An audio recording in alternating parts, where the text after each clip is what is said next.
난방비 물가 폭탄! 윤정권이 해결하라! 윤정권이 해결하라!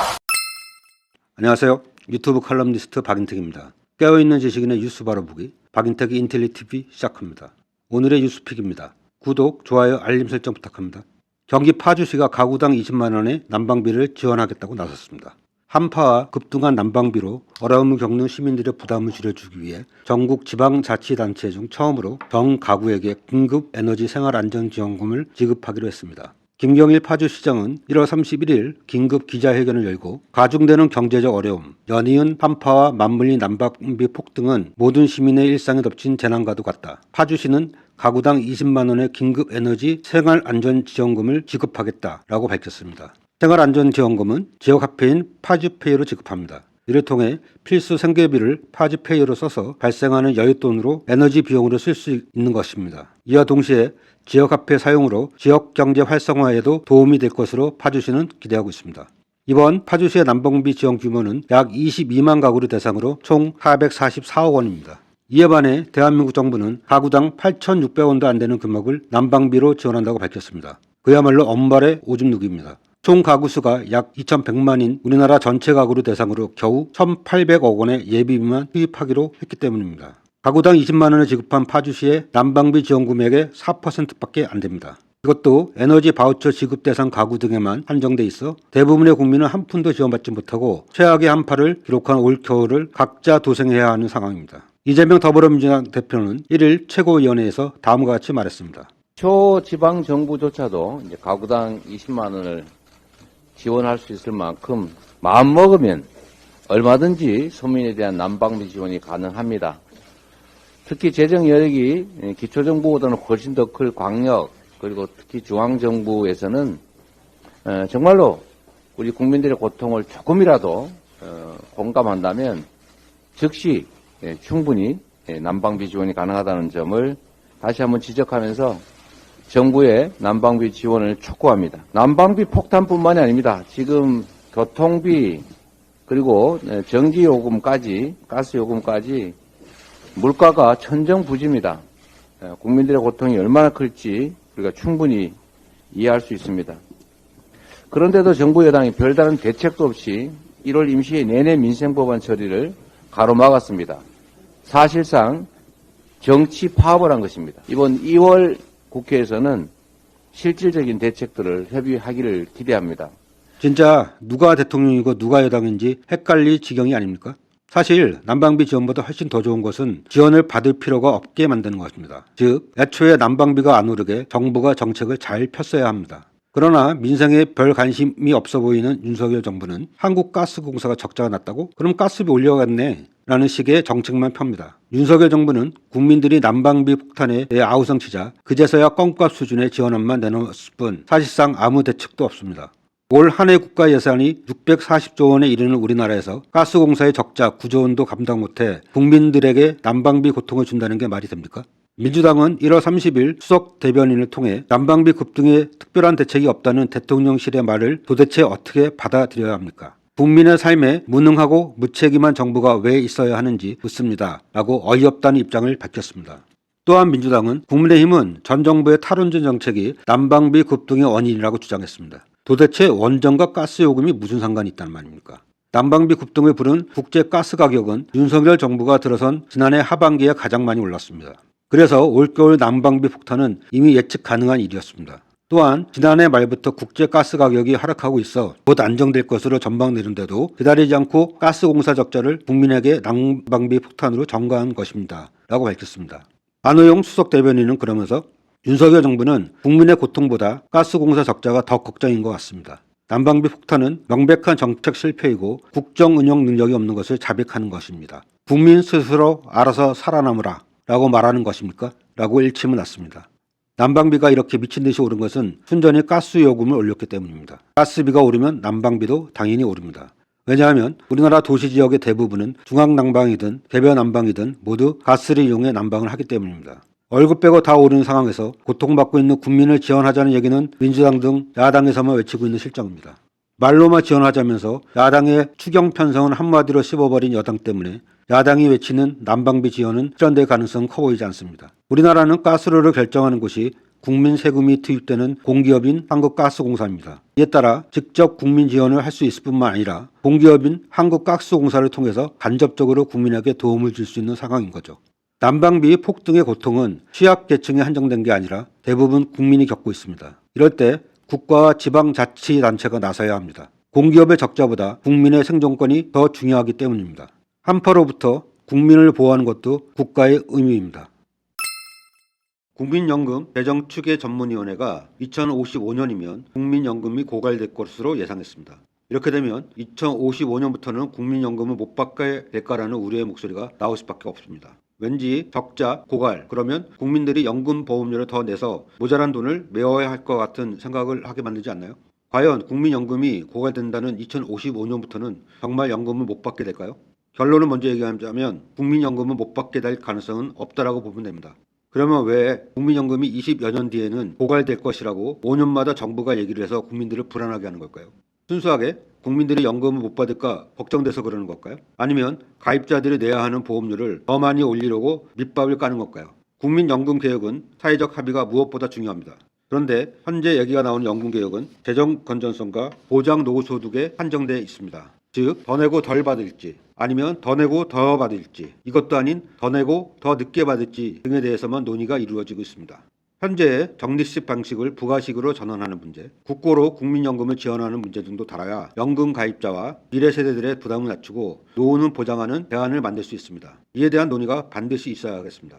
최근 국민연금 재정추계전문위원회는 국민연금이 현행 제도를 유지할 경우 20여 년간은 지출보다 수입이 많은 구조를 유지하나 저출산, 고령화 심화와 경기 둔화의 영향으로 2041년부터는 수지적자가 발생한다고 밝혔습니다. 이 위원회에 따르면 2055년엔 연금기금이 소진될 것으로 예상됩니다. 이는 4차 재정추계와 비교해 수지적자 시점은 1년, 기금 소진 시점은 2년 앞당겨진 겁니다. 연금 운영 방식은 크게 적립식과 부가식으로 나눌 수 있습니다. 적립식은 그동안 쌓아둔 적립금으로 연금을 지급하는 것으로 현재 우리나라 국민연금이 적립식입니다. 반면에 부가식은 그해 거둔 보험료로 그해 연금을 지급하는 방식인데 우리나라 국민건강보험이 대표적입니다. 처음에 적립식이 가능한 이유는 제도 도입 초기에 연금 보험료를 내는 사람은 많은데 연금을 받는 사람이 거의 없기 때문입니다. 즉, 매해 거치는 보험료를 거의 쓰지 않고 차곡차곡 모아둘 수 있는 겁니다. 그런데 연금을 받는 연금 수급자가 점점 많아지면서 언젠가는 이렇게 모아둔 적립금이 다 소진될 수밖에 없습니다. 그래서 다른 나라에서는 연금이 고갈되고 나면 가입자들이 그해 납부한 보험료로 연금 수급자에게 그해 연금을 지급하는 부가식으로 바꿔 운영합니다. 독일의 경우도 1957년부터 10년에 걸쳐 적립식에서 부가식으로 바꿨다고 합니다. 지금으로부터 65년 전에 이미 부가식으로 바꾼 겁니다. 만약 우리가 2055년부터 부가식으로 바꾸면 독일보다 100년 늦게 부가식으로 전환하게 되는 셈입니다. 다시 한번 얘기하지만 이렇게 그해 거둔 돈으로 그해 연금을 지급하는 부가식으로 바꾸게 되면 2055년 이후에도 연금을 계속 받을 수 있게 됩니다. 대신 매달 납부할 보험료가 오를 수는 있습니다. 그러나 이것도 국민건강보험처럼 국가가 국고로 지원하면 오르는 폭을 상당 부분 조정할 수 있습니다. 국고 지원액에 따라 국민들이 내는 보험료가 결정되는 겁니다. 즉, 국고 지원액이 충분하면 보험료를 아예 올릴 필요도 없어질 수 있습니다. 실제로 우리나라 건강보험은 관련 법률에 따라 매해 예상 수입의 20%를 국가가 지원해야 합니다. 당장 올해 국고에서 지원하는 예산이 약 11조 원입니다. 2007년 만들어진 건강보험법 등 관련 법규에 따라 국민들이 세금으로 내는 일반 회계에서 14%, 담배 소비자들이 내는 국민건강증진기금에서 6% 등 건보료 예상 수입의 20%를 국고에서 지원하고 있습니다. 만일 매해 53조 원 정도 거치는 국민연금에 대해서도 수입액의 20%를 국고로 지원하게 되면 한 해 10조 원 이상 연금보험료를 적게 걷어도 된다는 계산이 나옵니다. 건강보험처럼 국민연금도 국고 지원을 받으면 젊은 세대들이 부담해야 할 보험료를 낮출 수 있게 되는 겁니다. 여기에 젊은 세대들이 나중에 국민연금을 받을 수 있으면 당연하고요. 그렇다면 국민연금 보험료율을 올리면 실제 가입자 부담은 얼마나 늘어날까요? 올해 1인 가구 중위소득 207만 원을 기준으로 보면요. 현재 보험료율이 9%로 한 달에 19만 원 정도 내고 있는데 여기서 보험료율을 3%포인트, 즉 3분의 1 올리면 한 달 납부액은 6만 원 정도 늘어 총 25만 원이 됩니다. 만일 15%로 지금보다 3분의 2가량 올린다면 한 달 내야 하는 보험료는 12만 원이나 들어 31만 원 가량이 됩니다. 이와 관련해 전병목 재정추계전문위원장은 국민연금 재정추계 시상 결과는 보험료율, 소득대체율, 가입 연령, 수급 연령 등 제도 세부 내용을 조정하지 않고 현행 제도 그대로 유지하는 경우를 가정하고 전망한 것이다. 기금 소진 연대에 초점을 두기보다는 현재 진행 중인 국회 연금개혁 논의와 향후 국민연금 종합운영계획 수립을 위한 참고 자료로 활용해야 한다고 강조했습니다. 어떤 연금 정책으로 갈지는 국민들이 정할 문제입니다. 구독, 좋아요 부탁합니다. 우리 경제가 좋지 않으니 세계 경제도 안 좋을 거라고 생각할 수 있지만 세계 경제는 좋습니다. 우리 경제만 뒷걸음질 치고 있는 실정입니다. 우리나라 경제의 미래 전망과 과거 실적이 모두 저조합니다. 이 와중에 물가만 급등하고 있습니다. 스태그플레이션에 빠진 겁니다.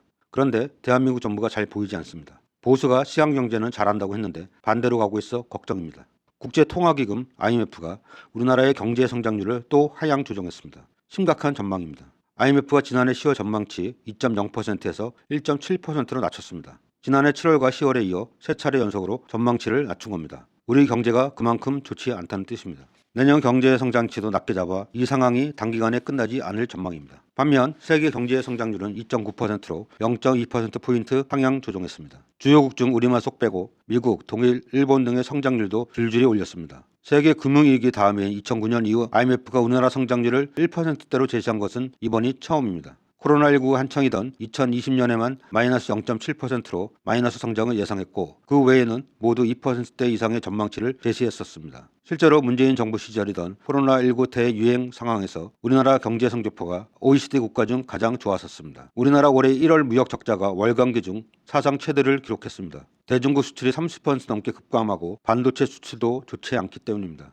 중국 수출이 주요 원인 중 하나인데 정부는 중국 얘기는 빼고 반도체와 에너지 때문이라고 발표했습니다. 윤석열 정부의 탈중국 애교 탓에 무역 적자가 심해진 건데 이것을 감추기 위해 반도체와 에너지를 강조한 겁니다. 에너지 수입은 지난해 1월보다 오히려 줄었습니다. 에너지는 무역 적자의 주범이 아닙니다. 127억 달러의 1억 무역 적자 규모는 어마어마한 규모입니다. 우리나라 무역 수지가 최악일 때인 2008년 한 해치 무역 적자인 138억 달러에 근접합니다. 즉 한 달치 무역 적자가 1년치랑 비슷한 겁니다. 그것도 제일 좋지 않았던 세계 금융위기 때인 2008년가요. 삼성전자 등 주요 반도체 기업의 실적은 곤두박질쳤습니다. 삼성은 지난해 4분기 반도체 사업에서 거둔 영업이익이 1년 전인 2021년 4분기와 비교해 무려 97%나 떨어져 큰 충격을 주고 있습니다. 삼성전자의 4분기 영업이익은 겨우 2,700억 원에 그쳤습니다. 적자만 간신히 안 본 상황입니다. 삼성전자는 제조업 전체 매출의 10% 이상, 출의 약 30%를 차지하고 있는 우리나라 대표 제조업체입니다. 삼성전자의 실적에 따라 우리 경제 전체가 요동치게 됩니다. 또 다른 반도체 기업 SK하이닉스는 더 심각합니다.